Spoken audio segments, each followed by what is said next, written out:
Probably this is one of the most peaceful societies in this part of Norway. I'm quite sure of it. And I think in general what we're trying to do here is run a society which is as normal as possible, because we want to teach them how to be good neighbors when they're released. It's all about this creating good neighbors. There are killers, rapists, robbers, drug addicts. Welcome to the Norwegian prison system, based on the principle of rehabilitation, not revenge. I want to meet prisoners. Yeah, you want to meet prisoners? Yeah. You're meeting one now. You're a prisoner dressed like this? Yes.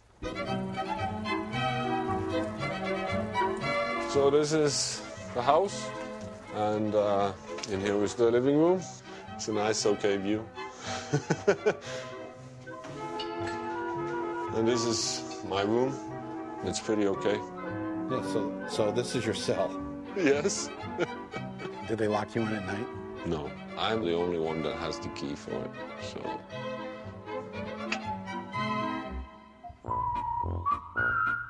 We watch TV, we can play basketball. Bicycle, running, swimming, Fishing. Wait a minute, what do you mean swimming? You can swim to the other side? that is not allowed.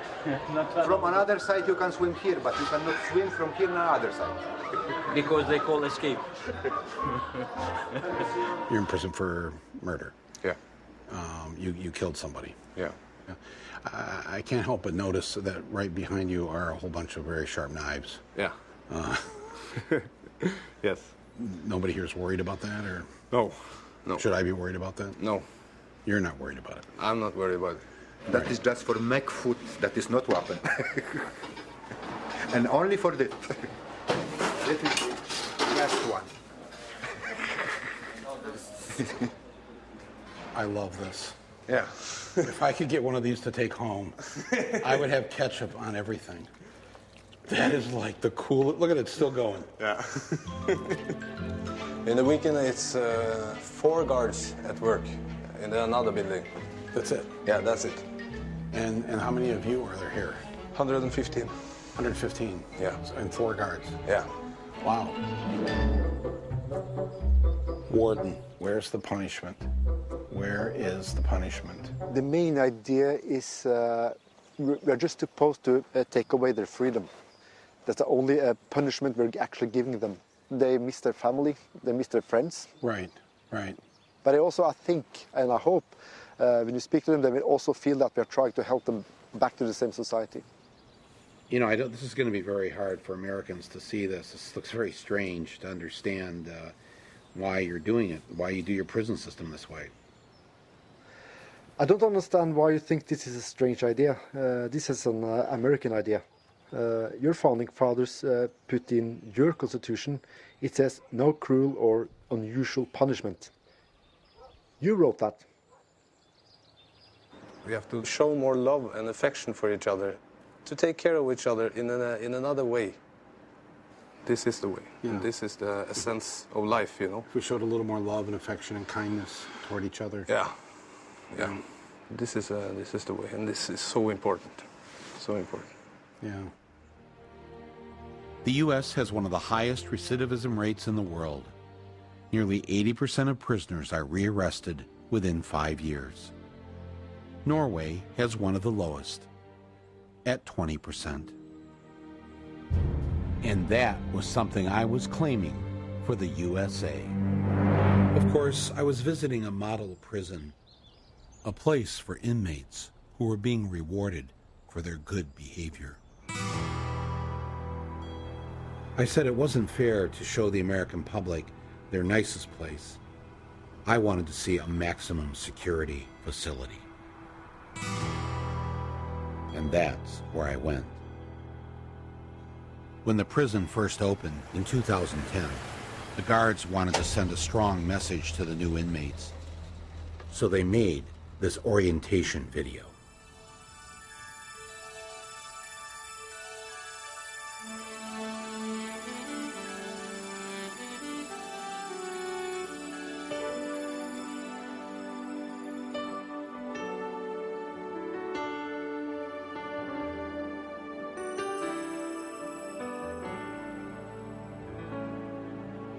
There comes a time when we hear the sudden call, when the world must come together as one. There are people dying, and it's time to lend a hand to live the greatest gift of all. We can't go on pretending day by day that somewhere to make a change. Is that Braille? Braille for the blind? Yeah, for the blindness. It's art. Modern art. You have modern art throughout the prison here. We are the world. We are the children. We are the ones who make a brighter day, so let's start giving. There's a choice we're making. We're saving our own lives. It's true, we'll make a better day, just you and me. How many fights have you been in? I have never been in fights, actually. You don't need a knife to protect yourself with? Oh, no. No. We don't need that. No. Show me your wounds so that now there are times you've been stabbed. Oh, no, never. Never been stabbed? I've never been stabbed. How many times have you been beaten up here by other prisoners? No, never. How many times have you been raped in the shower? Never. This is not going to happen because you got your own shower. Oh, here's the bed.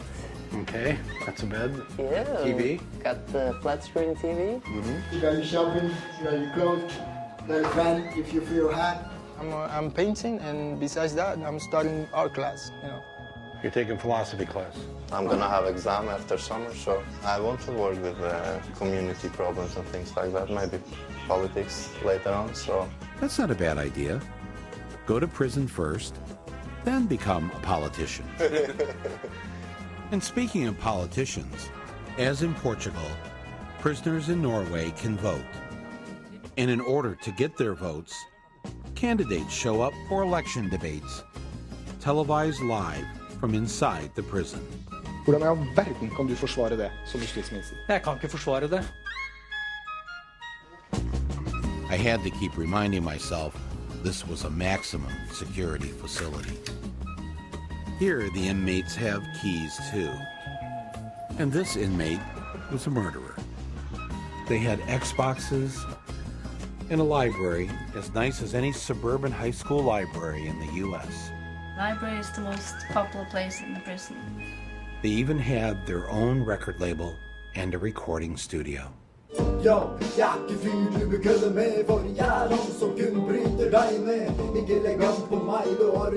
Music can actually open a lot of the creativity inside of them. And if it's one thing said about the guys here, they are very creative in all sorts of ways.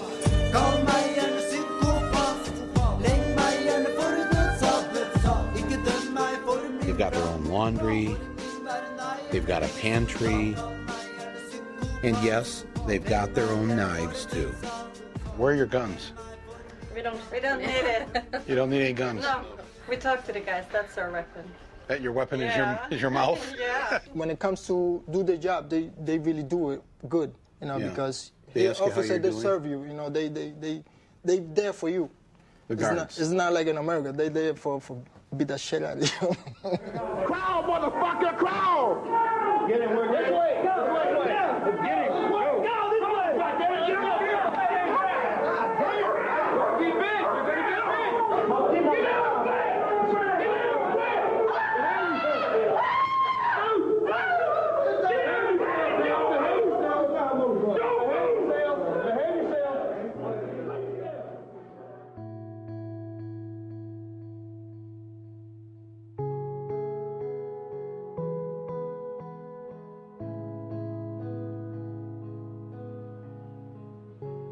This is Trond Blattman, a plumber by trade. On July 22nd, 2011, he lost his 17-year-old son when he was murdered with 54 other teenagers on a summer camp island in a lake in Norway. One killer who espoused neo-Nazi and racist beliefs. not only killed all of these children, but blew up a federal building in downtown Oslo. My son called me from the island and said, Daddy, there's somebody shooting at us on the island. What are we going to do? I'd never been on the island, so I didn't know what to answer. And I said, are you together with other people, other youngsters? Yes. Well, then hide and stick together, take care of each other, and be careful. He called me around 5:20, and he was dead just past 6. Do you wish that your son had a gun instead of a cell phone that day? What I wished that he had done was to swim. Because the ones who swam survived. We don't have death sentences here in Norway, so we kind of said that the mass murderer, he's going to have the same kind of treatment as everybody else. The justice system is going to judge him, and he's going to have his sentence. You cared about whether he had a fair trial? Yeah. You? Yeah. You yourself? Yeah. But don't you personally want to kill him? No. If you had the chance? No. If you had the chance? No. But he killed your son. Yeah, but no. You don't want to kill him? No. But he killed your son. Yeah, he killed my son. You wouldn't want to. But I don't want to step down on the ladder and say, I have the same right as you thought you had to kill. I don't have the same right. Even though he's just a piece of scum. Yeah, but I know he's a piece of scum, but it doesn't give me the right to shoot him or kill him. So after this horrible act of terrorism, Norway didn't change its system. You don't try to institute a Patriot Act. No. You don't try to take away people's freedoms. No. You're cautiously thinking about arming the police now, but even that is bothersome and worrisome. Why didn't you respond the way we responded after 9/11? Well, let me put it this way. The whole establishment, from the Prime Minister, through the King's family and all of the officials in Norway, all of the press, the media, said, well, let's now take care of Norway. As we have been used to taking care of each other, we take care of Norway. So we stay together, we open our hearts, we open our society. We're going to have more democracy, more freedom of speech, because to lock up wouldn't help us. That would just create more hatred. Forvaring etter straffeloven paragraf 39 c nummer 1 med en tidsramme på 21 år og en minstetid på 10 år, jf. straffeloven paragraf 39 e første og annet ledd.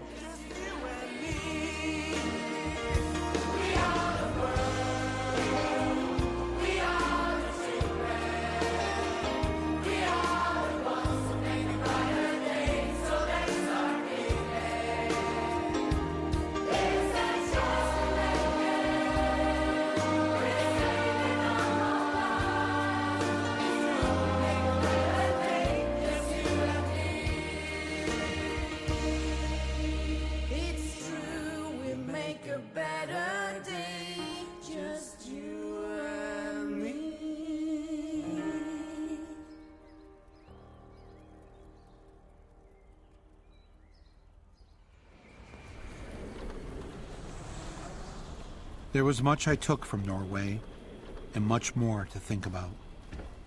A country that forgave. A country that, when it locked up its citizens, it treated them as human beings. So what was I to do now? Where to invade next?